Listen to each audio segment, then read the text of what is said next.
voilà, c'est parce que c'est plus une équipe, c'est une famille. Donc, Mhm. donc, tout simplement, des locaux également, on investit dans des locaux. Il y a des locaux qu'on a achetés, il y a des Acheter locaux, ou vous, un mélange et des locaux qu'on a loués. Donc, il y a un mélange un petit peu. Ah, vous avez plusieurs locaux, si je Ouais, comprends ouais, bien. ouais, ouais, plusieurs. C'est-à-dire les équipes sont dispatchées, quoi, ou c'est dans le même Euh, bâtiment. sur le même bâtiment. Sur le même Ah, bâtiment. d'accord. C'est juste Ouais, qu'il y a ouais, plusieurs étages, vous avez des bureaux, quoi. ouais. Et là, on est en train de voir sur d'autres villes. Tu as cité Rabat. Rabat, c'est ma ville de cœur. C'est là-bas où j'ai fait mes études, etc. Donc, Mhm. on est en train de négocier des locaux là-bas, etc. Donc Ok. voilà.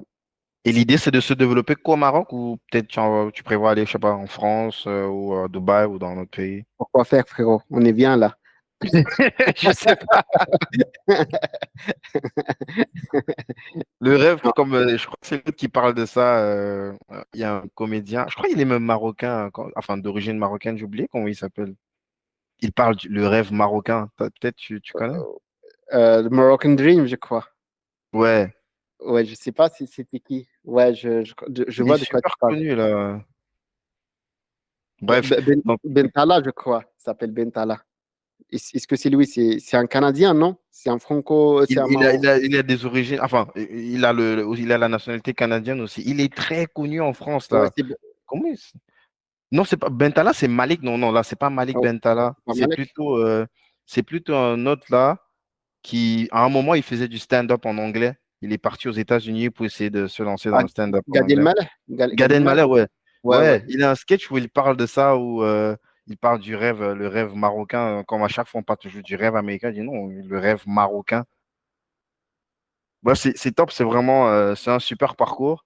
Je suis méga impressionné par ce que tu fais et surtout parce que tu es encore en train de faire. On a l'impression que tu viens à peine de commencer. Ça se voit que t'as faim dans le bon sens du J'ai terme. Tu as faim, envie de frère. faire les choses, quoi. On est à 1%. Yes. On est à Avant qu'on 1%. aille sur les questions de fin, je voulais un peu que tu me parles du studio podcast. Tu sais que moi, c'est mon dada, c'est quelque chose que je fais depuis Ouais. 2019. J'adore, je suis moi-même un gros consommateur de podcasts et ça a toujours été, moi, mon rêve. Moi, je viens du Cameroun, ça a toujours été mon rêve de Cool. lancer aussi un studio Cool. comme ça localement. Est-ce que tu peux me dire un petit peu déjà comment est-ce qu'on lance un studio comme le tien? Je vois, il est très beau. J'ai fait la remarque au moment où on a Mm. débuté l'entrevue. C'est super beau. Comment est-ce qu'on lance un truc comme ça? Est-ce qu'il y a des essentiels, des trucs avec lesquels il faut absolument avoir ça, sinon tu lances pas le truc? Et aussi, bah, comment est-ce que peut-être le modèle économique, est-ce que c'est quelque chose que tu rentabilises aujourd'hui? J'imagine qu'il y a Mm. des personnes qui viennent enregistrer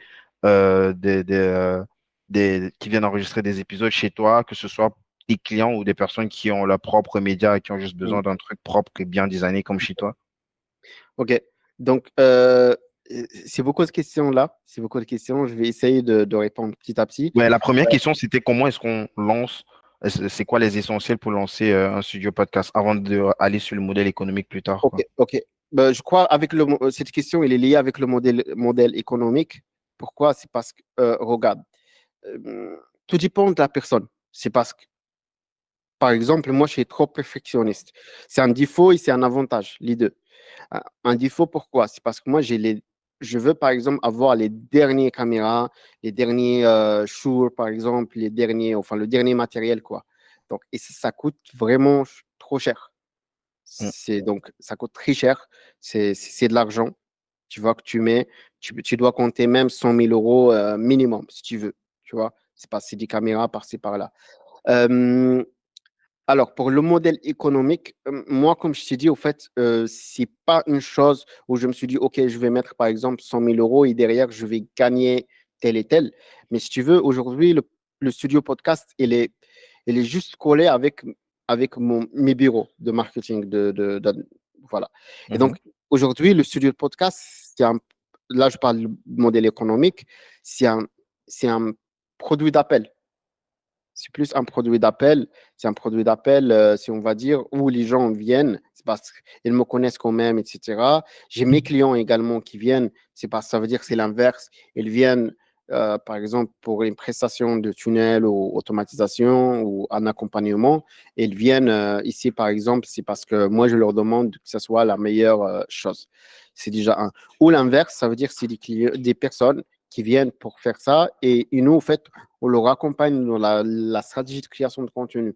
Et donc, derrière, en fait, c'est comme s'ils viennent pour le podcast, et ça s'appelle Broadcast Studio pour le broadcast, et je les amène vers Digital Speak ou GetFunnels, tout simplement.